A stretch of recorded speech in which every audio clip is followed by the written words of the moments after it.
वरती उचला थोडस.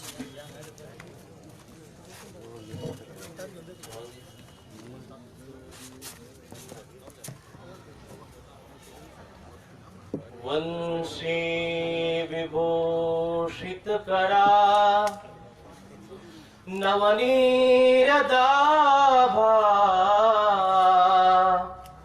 पीतंबरा दरुणबिंब फलाधरोष्ठा पूर्णेन्दु सुंदर मुखाद अरविंद नेत्र कृष्णात् परं किमपि तत्त्वमहं न जाने कृष्णात् परं किमपि तत्त्वमहं न जाने। श्री गोपाल कृष्ण महाराज की जय।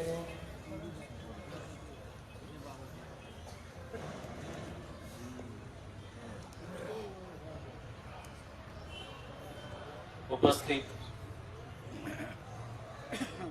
श्री कृष्ण मंदिराच्या वर्धापन दिनाच्या निमित्ताने आजच्या या धर्मसभेचे धर्मपीठावरील अध्यक्ष परमपूज्य परमादरणीय व्यंकटराज बाबाजी, या धर्मसभेचे परमादरणीय परमश्रद्धेय प्रातस्मरणीय कार्याध्यक्ष परसराज बाबाजी,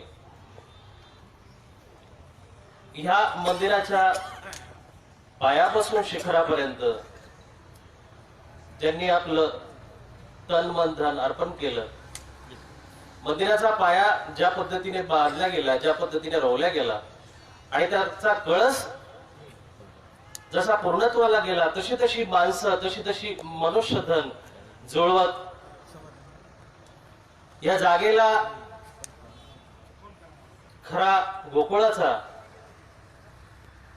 निवारा आणि वारसा देणारे, वास्तव्य देणारे परमपूज्य परमादरणीय प्रातस्मरणीय परमविश्राम प्राप्त ज्ञान भक्ती वैराग्याचा कळस असे परमपूज्य परमादरणीय बाबाजी, या ठिकाणी जमलेले सर्व संत महंत, संत श्रेष्ठ, गुणीवृंद, कीर्तन सम्राट बाबाजी, भागवताचार्य बाबाजी, सर्व आदरणीय संत महंतांच्या चरणी विनम्र होतो.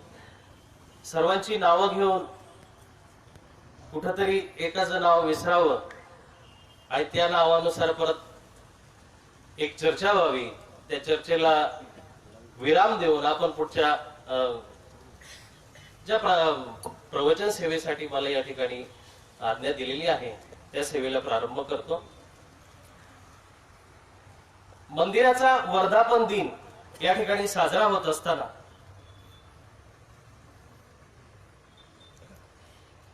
बऱ्याचशा गोष्टी वाढत राहतात, बऱ्याचशा गोष्टींना वाढणं आहे, बऱ्याचशा गोष्टींना वाढ आहे. ती वाढ कुठल्या कुठल्या गोष्टीची असावी हे आपल्या हातामध्ये नसतं. बऱ्याचशा गोष्टी आपल्या आपण वाढतात. हे प्रवचन तसं नाहीये, एक व्याख्यान आहे, एक बोबडे बोल आहे आणि ते बरेचसे ग्रस्त लोकांसाठी आहेत, उपदेशी वासनिक बंधूंसाठी आहेत.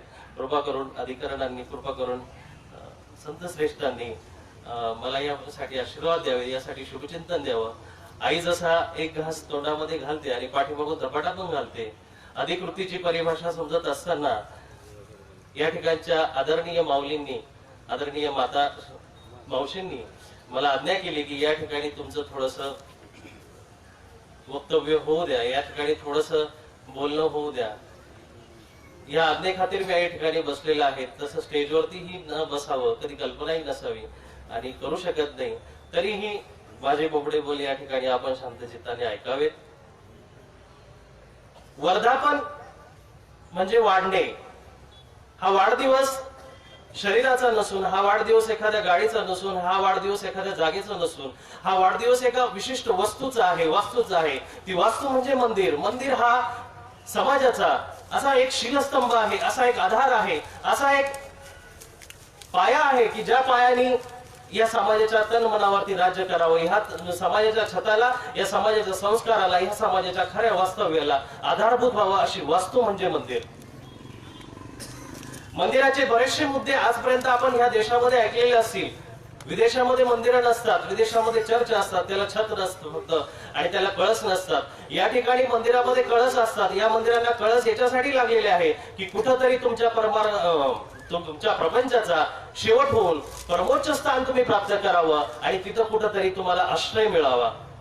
सुवर्णाचा कळस लावण्याच्या पाठीमागचा उद्देश सुद्धा हाच आहे. मंदिराला सुवर्णाचा आपण ज्यावेळेस कळस चढवतो त्याच्या पाठीमागचा उद्देश आहे की सोन्याचा दिन आपल्या जीवनामध्ये उगवला पाहिजे. मंदिराचा कळस ज्या पद्धतीने सोन्याचा झाला तसा आपल्या जीवनाचा सुद्धा शेवट जो आहे सोन्याचा झाला पाहिजे. आणि हा मंदिराचा पाया. या ठिकाणी वर्धापन वाढत राहतात भरपूर गोष्टी. त्या वाढतात काय? केस आपल्या पण वाढतात, नख आपल्या पण वाढतात. शेतामध्ये ज्यावेळेस आपण धान्य पिकवतो पेरतो त्यावेळेस गवत आपल्या पण वाढतं.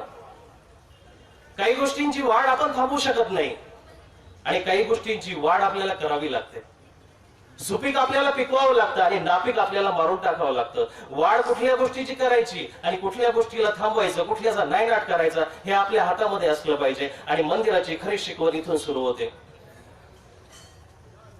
काय वाढवायचं आणि काय संपवायचं हे आपल्या हातामध्ये आहे.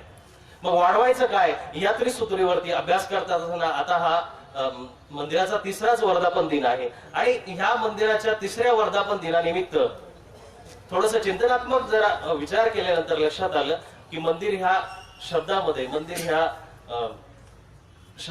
3च अक्षर आहेत. वर्धापन दिन तिसरा, मंदिराचे अक्षर 3 आणि या ठिकाणी जे कार्यक्रम होत आहेत ते पण 3 आहेत. भूमिपूजन, संन्यास दीक्षा आणि वर्धापन दिन. आणि असं चिंतन करत असताना लक्षात आलं की मंदिर ह्या शब्दाला जर आपण व्यवस्थित बघितलं तर मंदिर ह्या शब्दामधून खूप मोठा बोध होऊ शकतो. आपल्याला काय वाढवायचं हे कळत आपल्याला जर कळालं तर आपल्याला खरं जीवनाचं वास्तविक मंदिर करता येईल. म्हणजे अहंकार. मंदिर ह्या शब्दाचा अर्थ होतो की मन आणि दर. मनाचा दरवाजा ज्या ठिकाणी उघडला जाऊ शकतो, मनाची कवाड ज्या ठिकाणी मोकळी केली जाऊ शकतात, मनाला ज्या ठिकाणी उघडायचं स्थान भेटू शकतं असं आश्रय स्थान खरं असेल तर मंदिर. आणि ते मंदिर दूर असावं हा शास्त्राचा विधी नियम आहे. ते जनसंपर्कामध्ये असावं परंतु जनसंपर्काच्या दूर असावं. म्हणून जुन्या काळातली जी मंदिरं असायची ती शिखरावरती असायची, डोंगरावरती असायची, पुढे दऱ्याकोपारीमध्ये असायची. मंदिर हे जनसंपर्कापासून दूर. कारण संसारामध्ये उभगलेला माणूस ज्यावेळेस त्याला कुठेतरी दुःख टोचलेलं असेल, ज्या पहिला जर अर्थ काढला तर म्हणजे आणि तुमचं स्वयं कुठेतरी तुम्ही स्वतःला घेऊन पुढे करताय. ज्यावेळेस आपण आरती ओवाळतो ना ती मनाची आरती आपण समोर ओवाळत असताना मनाला समोर ठेवायचं असतं. शुद्ध मनाचा पंचदीपक लावायचा असतो. शुद्ध मनाची वात जाळायची असते. शुद्ध मनाचा दीपक लावायचा असतो आणि त्या परमात्म्याला ह्या जीवात्म्याच्या द्वारे ओवाळायचं असतं, बघायचं असतं. परंतु आपण हातांच्या द्वारे, आपण वस्तूंच्या द्वारे त्याला ओवाळायचा प्रयत्न करतो, बघायचा प्रयत्न आणि मग तो जाणीव करून देतो. त्या मीपणाची जाणीव करून देत असताना इथं सगळ्यात मोठं उदाहरण जर महाभारतातलं बघितलं तर उद्धवाचं उदाहरण. भगवान कृष्ण ज्यावेळेस मथुरेला येतात, कंसवध झालेला आहे आणि असा कंसवध झाल्यानंतर गोपाल कृष्णाला कुठेतरी उद्धवाला ज्यावेळेस कामावरती ठेवलं, उद्धव ज्यावेळेस भगवान कृष्णाचे मॅनेजर झाले, प्रधान झाले, त्यावेळेस उद्धवाला कुठेतरी जाणीव झाली की एवढा मोठा भगवान कृष्ण कंसाला मारणारा म्हणजे नक्की श्रेष्ठ आहे. आणि या कंसाला मारणाऱ्या ईश्वराचं आपल्याला कुठेतरी संयोजनपद भेटावं, कुठेतरी अध्यक्षपद भेटावं, प्रधानपद भेटावं. आपण भाग्यवान आहोत, आपण खूप मोठे आहोत. आणि कृष्णा इतका प्रेम, कृष्णा इतका चांगला सल्लागार आणि त्या सल्लागाराला सल्ला देण्याचं कार्य माझं. म्हणून उद्धवाच्या ठिकाणी ज्यावेळेस अहंकार जागृत झाला, लीळा कहाणी आपण ऐकलेली असेल त्याच्यामधून सांगायचं तात्पर्य लक्षात घ्या. मंदिरामध्ये येत असताना ज्या ज्या गोष्टी आपल्याला सोडायच्या आहे, जोपर्यंत आपण या आपल्या अहंकाराचा त्याग करत नाही तोपर्यंत मंदिरामध्ये परमात्मा प्रवेश करणार नाही. आणि जसा उद्धवाचा अहंकार जागृत झाला, उद्धवाला ज्या ज्या ठिकाणी अहंकार जागृत होताना भगवंताला दिसला, त्यावेळेस भगवान कृष्णाने एकच छोटीशी गोष्ट केली. भगवंताने गोकुळामध्ये, वृंदावनामध्ये उद्धवाला पाठवण्याचं आर्जव केलं. उद्धवाला भगवंत म्हणतात की उद्धवा, आठवण येते, खूप येते मला, मथुरेची आठवण येते, गोकुळाची आठवण येते, वृंदावनाची आठवण येते, तिथल्या गायांची आठवण येते, तिथल्या सख्यांची, तिथल्या गोरसाची मला आठवण येते. एकदा जरा पडताळणी करू नये, एकदा जरा पाठीमाग बघून तर काय चाललं असेल. आणि बघण्यासाठी उद्धव गेले.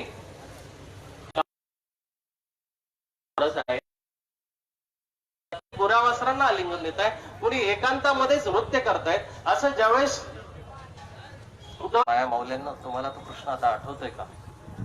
त्यावेळेस एका गोपीचं खूप समर्पक उत्तर आहे की हम प्रेम दीवानी है, ओ प्रेम दीवाना, हम प्रेम दीवानी है, ओ प्रेम दीवाना, हे उधो हमें ज्ञान की, हे उधो हमें ज्ञान की, पोथी न सुनाना, हम प्रेम दीवानी है, ओ प्रेम दीवाना. उद्धवा, प्रेमाचं दिवानेपण आहे, हे वेडेपण नाहीये रे, वेड्यापणाच्या पुढची अवस्था आहे.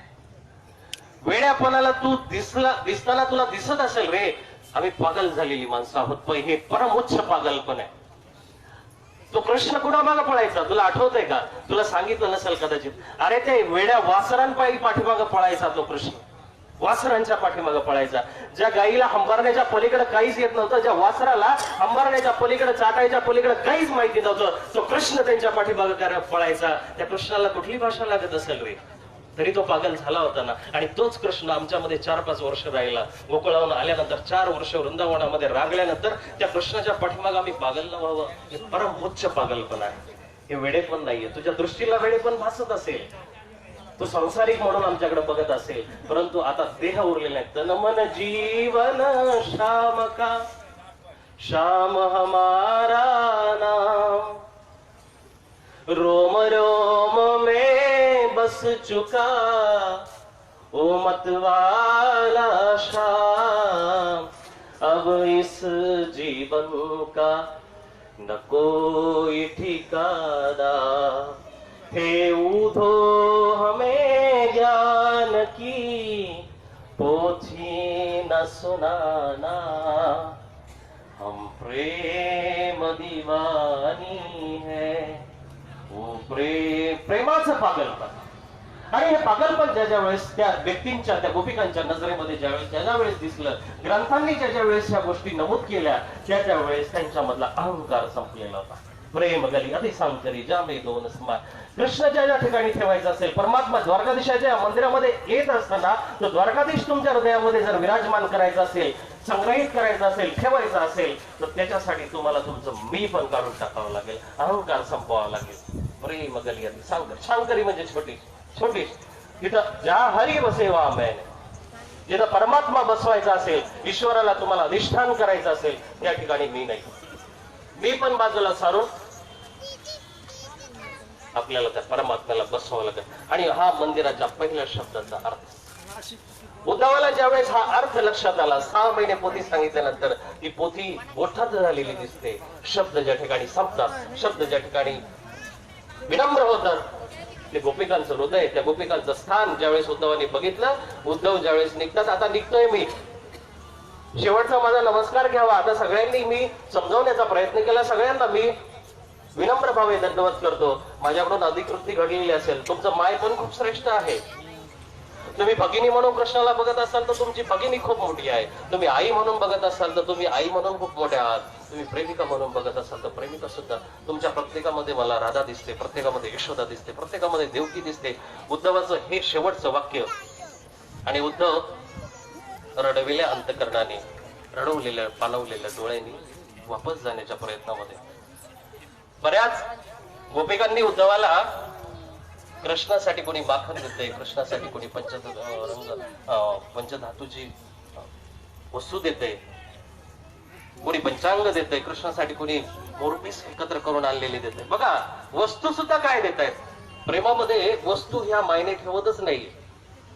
वस्तूला घेऊन आपण बऱ्याच वेळा मंदिरामध्ये येत असतो, कारण आपल्याला फक्त पापाचा विचार आपल्या डोक्यामध्ये येत नाही, फक्त पुण्याचा विचार आपण करत असतो. आपल्या फक्त पुण्य आठवणीत राहतं, पाप कधीच आठवणीत राहत नाही. कसं एखादे महात्मे घरी आले, बाबा घरी आले, मागच्या वेळेस आले होते किंवा आज आले, आल्यानंतर बाबांचं पूजन केलं, पूजन केल्यानंतर 100 रुपये दक्षिणा दिली, दिली दिली 100 रुपये दक्षिणा दिल्यानंतर बाबा निघून गेले. परत 15 दिवसांनी बाबा तुमच्या शहरामध्ये आले, फोन आला की दादा आहे का घरी? हो आहे ना बाबा, या घरी. आले बाबा, आले. परत आपण पूजन करायला गेलो. आता आपण परत 100ची नोट नाही काढत, आता 50ची काढणार.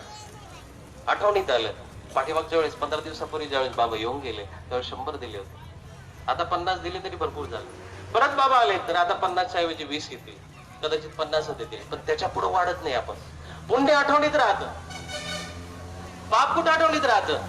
आजपर्यंत कितीही भक्त बसलेले असतील घरामध्ये, एखाद्याच्या जरा शोधा, पैशाचा हिशोब असेल, किराण्याचा हिशोब असेल, कोणी तंबाखूचा हिशोब ठेवणारा भेटेल का? कोणी बिडीचा, कोणी दारूचा हिशोब ठेवणारा आहे का? पाप कधी आठवणीत राहत नाही दादा, पापाचा हिशोब कोणाकडेच नाहीये. दानपेटीमध्ये 10 रुपये टाकले, तो हिशोब आहे ना. मागच्या वेळेस काल पण 10 टाकले होते, 20 टाकले होते, 100 टाकले होते. तर आज ती गोष्ट आठवणीत राहत नाही.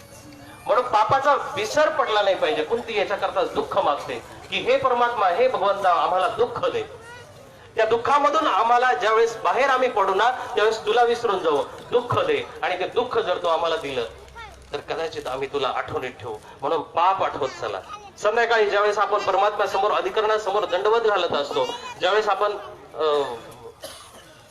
प्रसंग मोडत असतो आणि त्या प्रसंग मोडताना आपण पापाची आठवण करायची असते. दयाळू, मयाळू, कृपाळू, कनवाळू, हे परमात्मा, अनंत जन्मापासून वाढलेल्या ह्या दोषाचा, पापाचा माझा प्रसंग मोड, ही प्रार्थना आपण करायची असते. तिथं पुण्य आठवायचं नसतं. पुण्य आठवतं आपल्याला दादा. इतकं केलं, इतकं केलं, इतकं दिलं, या पद्धतीने दिलं, इतक्या रुपयाची पावती जपून ठेवतो आपण, जपून ठेवतो. गाडीमध्ये पेट्रोलचा कधी आपल्याला विचार केला नाही, तंबाखू खाल्ल्याचा कधी विचार केला नाही, पार्ट्या केल्याचा विचार केला नाही. कुठं मित्र यारांना वाढदिवसाबद्दल पार्टी असते, शादी लग्नाच्या वाढदिवसाबद्दल पार्टी असते, मध्ये आधी एखादी वस्तू घेतली त्याच्याबद्दल पार्टी आहे. कशामध्ये खर्च करतो आपण, आणि तो खर्च झालेला त्याची आठवण नसते. पण मंदिरामध्ये खर्च झालेले 10 मिनिटं, मंदिरामध्ये खर्च झालेले 10 रुपये, मंदिरामध्ये खर्च झालेले 100 रुपयाच्या वस्तू पाहिजे आपण त्यावेळेस तुमचा 10 वेळा उल्लेख करतो. मंदिरात दिलेली वस्तू आपल्याला मंदिरात गेल्यासारखी आठवते, ही वस्तू मी दिलेली आहे. संपलं कुठं? मी पण संपलेलंच नाही. आणि अहंकार विमुडात्मा करता भीती म्हणते. अहंकारी आहे ना, मी पण आहे, आणि म्हणूनच करता अहम इति मन्यते, मी करता आहे. हे सगळ्या जीवनोद्धर हेच मानत चालतो. आहे काय आपलं? विचार केला तर आहे काय आपलं? जी गाडी तुम्ही 10 लाख रुपये खर्चून गाडी घेतली ती कुठल्या कंपनीची? टाटाची आहे, महिंद्राची, बोलेरोची, जॅग्वार आहे, BMW, ऑडी कंपनी आहे. तिला तुमचं काय आहे तिच्यावरती? 10 लाख रुपये तुम्ही दिले, तुम्हाला काहीच भेटलं नाही तिच्यामधलं. एक 4 अंकी नंबर येईल, तो पण रजिस्ट्रेशन करायला महिनाभर खेटा मारावं लागतात. आहे काय आपलं? वस्तुस्थितीचा विचार करा. वस्तुस्थितीचा विचार आपण करत नाही. अंगावरती कपडे घातले, कुणाचे? रेमंडचे, कॉटनचे, दुसऱ्या कंपनीचे, सुरतचे. आपलं काय? पैसे दिले म्हणून तुम्ही घेतलं, तुमचं नाहीये. तुमचं नसतं. तुमचं जर असतं तर फाटलं असतं ना. वर्ष 6 महिन्यामध्ये फाटायला पाहिजे, वर्ष 6 महिन्यामध्ये त्याची व्हॅलिडिटी संपायला नव्हती पाहिजे ना. फाटलं नव्हतं पाहिजे, कारण तुमचं नाहीये. पायामध्ये चप्पल घातली, बाटाची, ॲडिडासची, कुठं दुसऱ्या रेबॉकची, शूज घातले, आपले कुठे? काय? वस्त्राच्या आतमध्ये जे बनियान घातलं ते पण नसते, जॉकीचं आहे, दुसऱ्या कंपनीचं आहे ना. अंतरवस्त्र घातले ते पण दुसऱ्या कंपन्यांचे. आपलं काय? 100, 50, 200, 500 रुपये देऊन आपण फक्त त्याला आपलं करण्याचा प्रयत्न केला. दादा ते आपलं थांबलंच नाही, राहिलंच नाही. आपलं होतं कुठे? आपलं झालं असतं तर फाटलं नसतं, आपलं झालं असतं तर हरवलं नसतं. आणि म्हणून विचार करायचा की मी पण कुठेतरी सोडायचंय. म्हणून अहम सोडा. आणि ज्या ठिकाणी मी सोडला, अहम सोडला, त्या ठिकाणी परमात्मा अवतरित व्हायला आपल्याला वेळ लागत नाही. हा या मंदिर शब्दातल्या पहिल्या म शब्दाचा अर्थ आहे.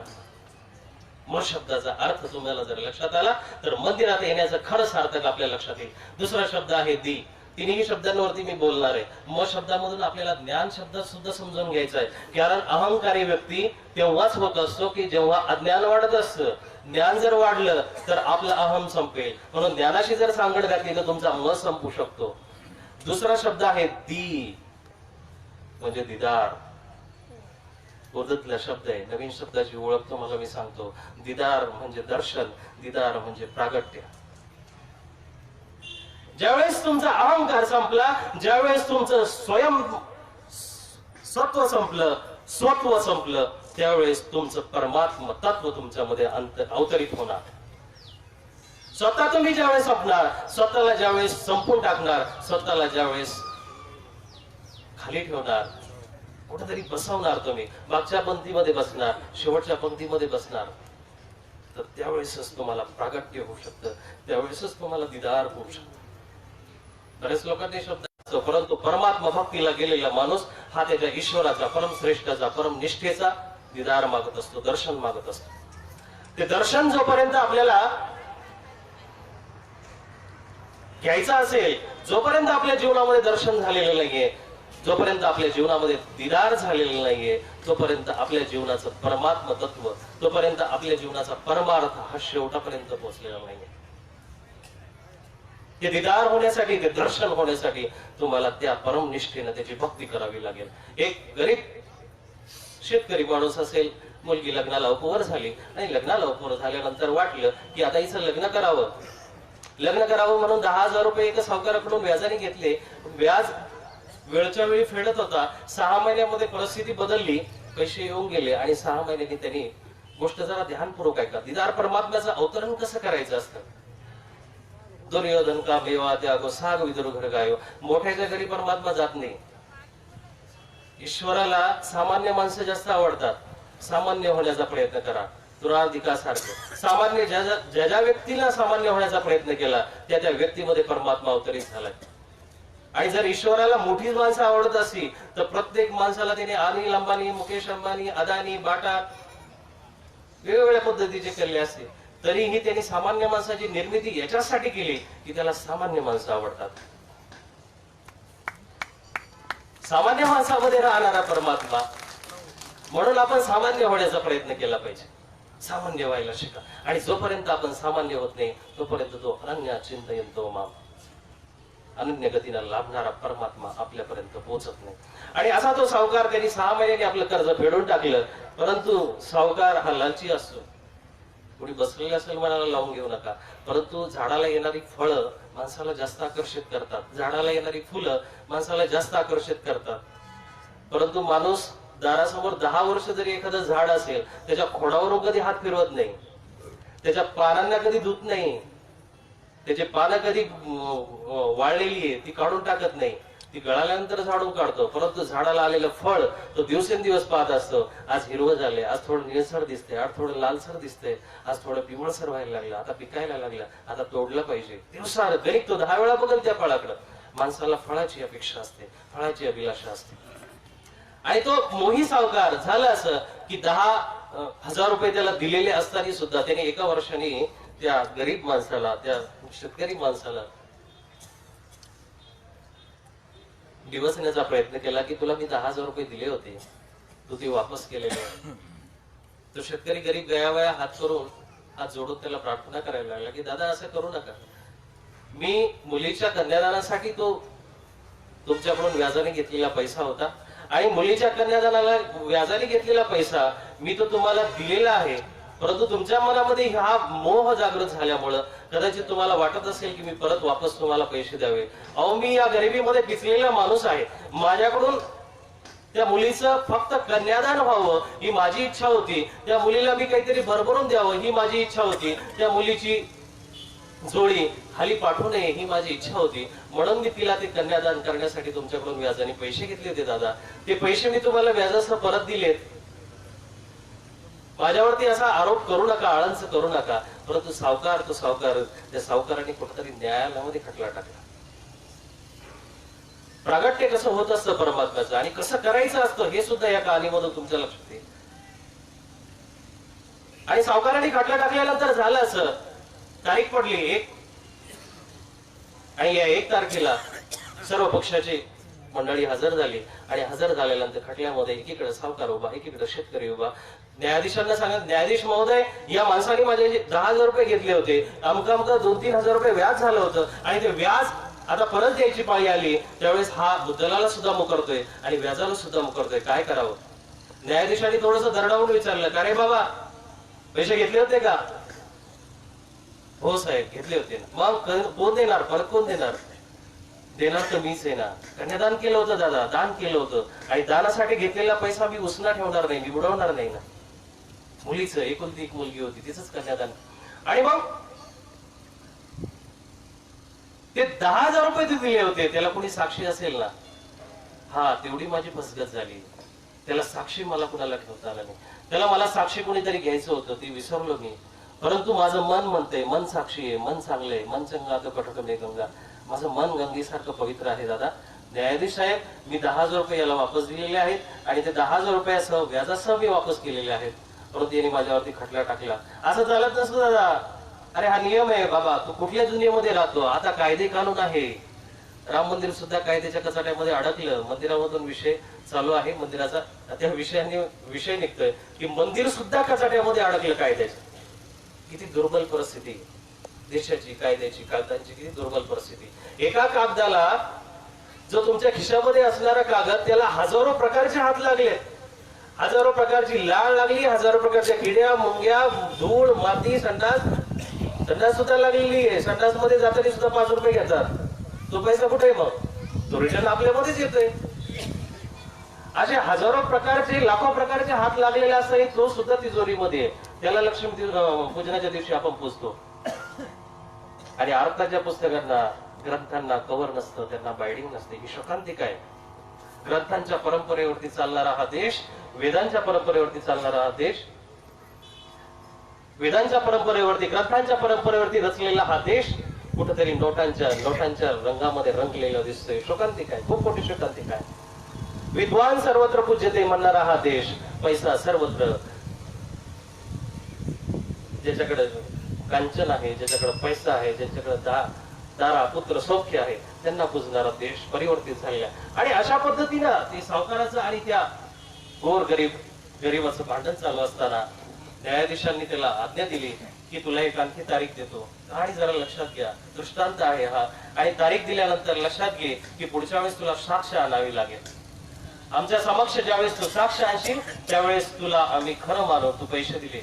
आली परत एक पुढची तारीख आली. शेतकरी बिचारा विवंचनेमध्ये होता आणि विवंचनेमुळे गेला, देवाच्या जवळ विडा ठेवला, प्रार्थना केली, हे परमात्मा तुला आता यावं लागेल. तुझा आणि माझा संवाद आहे, तुझी आणि माझी भक्तीची आतापर्यंतची जर खरी साठवणूक झाली असेल, खरी जर माझी एफडी तुझ्याकडे साचलेली असेल, फिक्स डिपॉझिट तू माझ्या भक्तीचं करून ठेवलेलं असेल, तर कदाचित थोडं तरी व्याज, थोडं तरी मला तुझी बदल, म्हणजे तुझं दिदार, तुझं प्रागट्य होणं गरजेचं आहे. तुला साक्ष द्यायला यावं लागेल. ठेवला विडा देवासमोर आणि गेला. 13 नावाची तारीख, 13 अंकाची तारीख आली आणि त्या तारखेला सर्व समक्ष उभे राहिले. दोन्हीकडे, एकीकडे सावकार आहे, एकीकडे गरीब आहे, शेतकरी आहे. आणि त्या शेतकऱ्याला पाठीमागचाच परत प्रश्न, अरे बाबा साक्ष आणली, आता याच्या मनामध्ये कुठेतरी विश्राम प्राप्त झालेला होता, कुठेतरी मनामध्ये सौख्य होतं, कुठेतरी मनामध्ये स्थिरता होती. स्थित प्रज्ञस्य का भाषा, ही स्थित प्रज्ञाची भाषा आहे की जो मनामध्ये खूप खूप ईश्वरावरती विश्वास ठेवून थांबलेला आहे, ज्याच्या मनामध्ये येत किंचितही नरवा कुंजरवा बिलकुलच नाहीये, बिलकुलच इकडचं पण नाहीये, तिकडचं पण नाहीये, हे पण नाहीये, ते पण नाहीये. स्थित प्रज्ञस्य, हा स्थित प्रज्ञ उच्चते. म्हणजे ज्याच्यामध्ये डोलायमानता नाहीये, संपली पाहिजे. डोलायमानता आपली संपलेली नाहीये. आपण जाऊ का नको ह्या स्थितीमध्ये असतो, येऊ का नको ह्या स्थितीमध्ये असतो, राहू का नको ह्या स्थितीमध्ये असतो, भेटू का नको ह्या स्थितीमध्ये असतो, घेऊ का नको, ह्या सगळ्या येस और नो, मे और नो, नॉट टू बी मे, या दोन्ही अवस्थेमध्ये गुरफटलेला असतो. करावं की नाही. आणि भगवंत याला ज्यावेळेस अर्जुनाला सांगतात की थोडस तरी स्थिर झालं पाहिजे, जीवनामध्ये स्थिर व्हा. नेमका प्रपंच करायचा का परमार्थ करायचा. प्रपंच करत असताना परमार्थ आठवतो. हो बाबा लोकांची खूप मजा आहे, बाबा सगळ्या व्हाईटच गाड्या आहेत, व्हाईट कपडे, व्हाईट गाड्या, सगळं भारी भारी असतं बाबा लोकांचं. लोक ज्यावेळेस बाहेरून परमार्थ प्रपंच करतात त्यावेळेस तिथून बघतात एवढे चांगले कसे राहतात, एवढं चांगलं मस्तपैकी भेटत असतं, आपण पण गेलं पाहिजे. मग इकडं आल्यानंतर एखाद दिवशी शिळं पाळं झालं, मग वाटतं नाही नाही आपले मस्तपैकी भजे बिजे तळून खाता येत होतं घरी, सण आला म्हणजे सणवार होत होता. इकडे काय यांचं काय सांगता येत नाही, उरलेलं कधी पण देतात. हा अनुभवाशिवाय महानुभाव होणं म्हणजे त्याचा कधी बाहेरून वाटतं की महानुभाव खूप चांगला आहे, पण इथं आल्यानंतर खरा अनुभव येतो. आणि हा मोठा अनुभव ज्यावेळेस प्राप्त होतो त्यावेळेस खरं महानुभाव झाल्यासारखं वाटतं. आणि आपण त्या दृष्टांताकडे बघत असताना ज्यावेळेस त्या कोर्टामध्ये न्यायाधीशाने विचारलं, दरडावून विचारलं, अरे बाबा तुला पाठीमागची तारीख दिली होती, आता दुसरी तारीख हुकवायची नाही, मी निकाल देऊन टाकल. हो साहेब येतच असेल, जरा थोडीशी वाट बघू शकतो ना आपण. किती वेळ वाट बघायची? अर्धा तास झाला, पाऊण तास होत आला. सावकाराचं आता कुठेतरी पारा चढलेला आहे, न्यायाधीशाचा पारा चढलेला आहे. तुला शेवटचं विचारतोय, कोणी येते का तुझ्यासाठी? तुझ्यासाठी कोणी येणार असेल तर सांग ना, नसेल येणार तर स्पष्ट सांगून टाक. पण याच्या मनामध्ये कुठेतरी विश्वास होता, मी विडा ठेवलाय ना. आणि क्षणार्धामध्ये त्या कोर्ट रूमचे दरवाजा उघडला गेला आणि हातामध्ये घोंगडी घेऊन चालला श्रीहरी, डोई मोर पंख रंगीत. अशा पद्धतीने कृष्णाचं त्या ठिकाणी आगमन होत आहे. कोर्ट रूमचे दरवाजे उघडले गेल्यानंतर जणू सूर्य आतमध्ये यावा, जणू सूर्य आतमध्ये यावा, इतका प्रकाश पडलेला, इतकं दैदिप्यमान वातावरण त्या ठिकाणी झालेलं असताना, आलो मी ह्या शेतकऱ्याची साक्ष आहे. आणि गेला चबुतऱ्यामध्ये उभा राहिला आणि गाव दादा कोण तुम्ही? आहे मी कुठला तरी असेल, माझी ओळख काही घेऊ नका, तुम्हाला साक्ष पाहिजे. हो साक्ष द्या ना. या शेतकऱ्यांनी 10,000 रुपये घेतले होते सावकाराचे, तुम्ही ते 10,000 रुपये रिटर्न देताना परत देताना तुम्ही जवळ होता का? हो होतो. कशावरून? ते सावकाराने 10,000 रुपये घेतले, आमका नावाचा नोकर त्याच्या जवळ उभा होता. हो होता का? हो. आता इकडे सावकाराची चलबिचल झाली. आता इकडे सावकाराला वाटायला लागलं, हा कुठून उद्गावला, याचं कुठून आगमन झालं, हा कोण दिसतोय नेमका? असला माणूस शहरामध्ये वावरणारा दिसत नाही, हा माणूस कुठं आपल्यामधला दिसत नाही, आणि याने हा नेमका साक्ष कुठून ठेवला असेल. सावकाराने तिकडून परत आवाज वाढवला, अरे हा कुठं बोलतोय, याला 10-20 रुपये 50 रुपये दिले असतील आणि याला आणले, हे घोडी घेणारे काठ्या घेणारे कुठे साक्ष असता का? चांगला प्रोफेशनल माणूस घेऊन ये ना. हा कटगऱ्यामध्ये उभा राहून एवढंच बोलला, तुला साक्ष पाहिजे ना? तुला पैसे दिले की नाही? नाही दिले. पैसे दिलेले आहेत. कसं काय शक्य आहे का? कसे दिले? कुठं दिले पैसे? सावकार तुझ्या खोलीला तळघर आहे का? हो आहे ना. हा इकडे आता थोडासा घामे घुमवायला लागला. ज्यावेळेस तळघर आहे का म्हटल्यानंतर थोडासा घामे घुमवायला लागला. हो आहे ना तळघर. आणि तू 6 पायऱ्या उतरून खाली जात असतो सावकार. हो आहेत 6 घरात पायऱ्या उतरून जात असतो त्या तळघरामध्ये. असं आहे, 6 पायऱ्या उतरून गेल्यानंतर 4 कपाटं तू ठेवलीत त्या तळघरामध्ये. 4 कपाटामधलं तिसरं जे कपाट आहे, तिसऱ्या कपाटातल्या 4थ्या खानामध्ये जी 3 नंबरची लाल रंगाची वही आहे, तिच्या 64 नंबरच्या पानावरती तारीख लिहिलेली आहे 26/12. या तारखेला तुला पैसे दिले. 10,000 रुपये मुद्दल होती, 3,000 रुपये वरचं व्याज होतं, आणि ते व्याज तू तुझ्या नोकरासमोर घेतलेले. तुझे नोकर तिथं उभे होते. घेतलेले का नाही?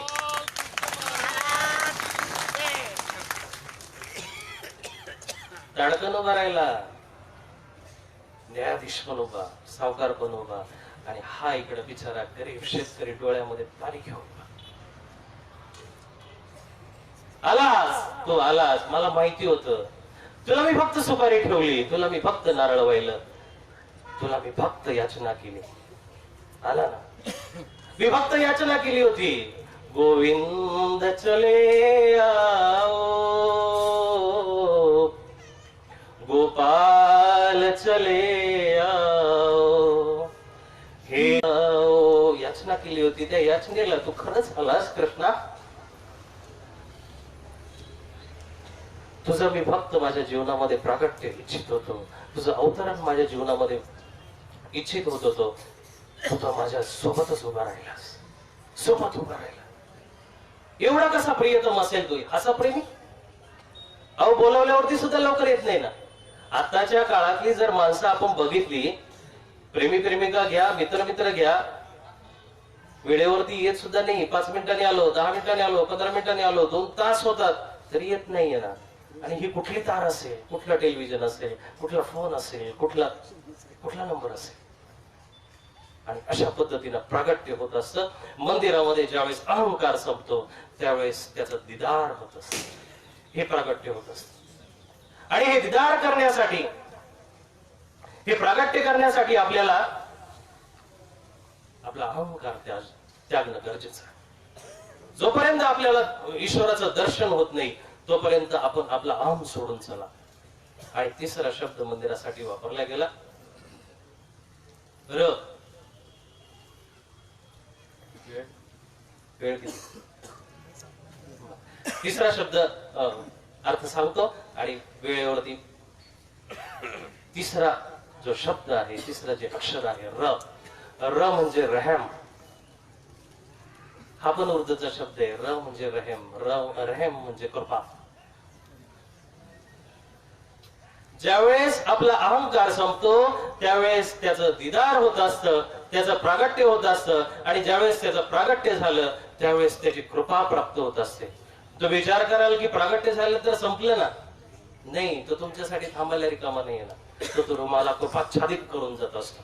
तत्प्रसादान्मयाचं, तो आपल्याजवळ प्रसन्नता ठेवून जात असतो. किंवा तो आपल्याला कृपा कुठली करतो तर त्याचं मोक्ष देण्याची कृपा करत असतो. मोक्ष देण्याची कृपा करत असतो की ज्या ठिकाणाहून परत येणं नाही, ज्या ठिकाणाहून परत येणं होणार नाही, ज्या ठिकाणाहून आपल्याला पुनरपी जननम पुनरपी मरणम या गोष्टीचा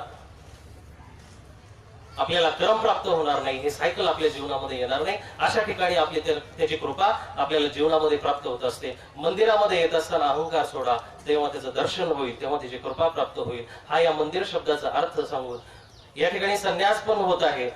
देवा तुझा मी सोनार, नरहरी सोनार नावाचा सोनार विठ्ठलाचा भक्त होऊन गेला.